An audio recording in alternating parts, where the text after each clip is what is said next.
ప్రగతిశీల ప్రజాస్వామ్య విద్యార్థి సంఘం పీడీఎస్యు తెలంగాణ రాష్ట్ర కార్యవర్గం ఆధ్వర్యంలో మార్చి 26, 2026న రాష్ట్ర వ్యాప్తంగా ఉన్నటువంటి డిగ్రీ, పీజీ, ఇంజనీరింగ్ కళాశాలల బంద్ పిలుపునియడం జరిగింది. ప్రధానంగా పెండింగ్ లో ఉన్నటువంటి ఫీజు రియంబర్స్మెంట్, స్కాలర్షిప్స్ విడుదల చేయాలని, బెస్ట్ అవైలబుల్ స్కీమ్ కింద చదువుతున్నటువంటి విద్యార్థుల యొక్క బకాయిలను విడుదల చేయాలనే డిమాండ్లతోటి ఈ యొక్క బంద్కు పిలుపు ఇవ్వడం జరిగింది.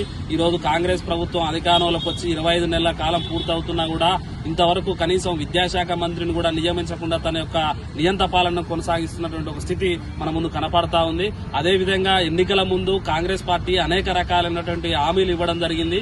ప్రధానంగా మేము అధికారంలోకి వస్తే విద్యారంగానికి 15% నిధులు కేటాయించి ఈ యొక్క తెలంగాణ రాష్ట్రంలో విద్యను బలోపేతం చేస్తామని చెప్పేసి అనేక మాటలు చెప్పినటువంటి కాంగ్రెస్ పార్టీ నేడు అధికారంలోకి వచ్చిన తర్వాత విద్యారంగానికి సంబంధించినటువంటి నిధులు కేటాయించడంలో చాలా తక్కువ నిధులు కేటాయించినటువంటి స్థితి కూడా మనం చూస్తా ఉన్నాం. మొన్న బడ్జెట్ లో కూడా 8.2% నిధులు కేటాయించడం అంటే ఇది విద్యారంగం పైన ఈ యొక్క ప్రభుత్వానికి ఎంత చిత్తశుద్ధి ఉందో ఒకసారి మనం అర్థం చేసుకోవాల్సినటువంటి అవసరం ఉంది.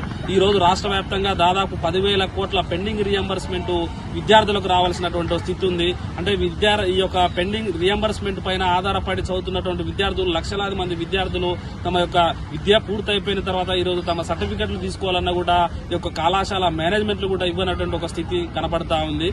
కాబట్టి తక్షణమే పెండింగ్ లో ఉన్నటువంటి ఫీజు రియంబర్స్మెంట్, స్కాలర్షిప్ బకాయిలను విడుదల చేయాలని చెప్పేసి ఈ సందర్భంగా డిమాండ్ చేస్తున్నాం. అదేవిధంగా బెస్ట్ అవైలబుల్ స్కీమ్ పాఠశాలలో చదువుతున్నటువంటి విద్యార్థులు దాదాపు ఈ యొక్క రాష్ట్రంలో 237 పాఠశాలలుంటే దాంట్లో ఎస్సీ, ఎస్టీ విద్యార్థులు 25,000 నుంచి 27,000 మంది విద్యార్థులు ఈ రోజు విద్యను అభ్యసిస్తుంటే కనీసం వాళ్ళ యొక్క బకాయిలు విడుదల చేయకుండా ఈ రోజు రాష్ట్ర ప్రభుత్వం కాలయాపన చేస్తున్నటువంటి ఒక స్థితి మన ముందు ఉంది. దీనిలో భాగంగా అక్కడ చదువుతున్న పాఠశాల యాజమాన్యాలు కూడా మీ పిల్లలకు రావాల్సినటువంటి బకాయిలు విడుదల కాలే కాబట్టి మీ పిల్లలకు మేము చదువు చెప్పమని చెప్పేసి కూడా పేరెంట్స్ కు లెటర్ రాస్తున్నటువంటి ఒక స్థితి తెలంగాణ రాష్ట్రంలో కొనసాగుతా ఉంది.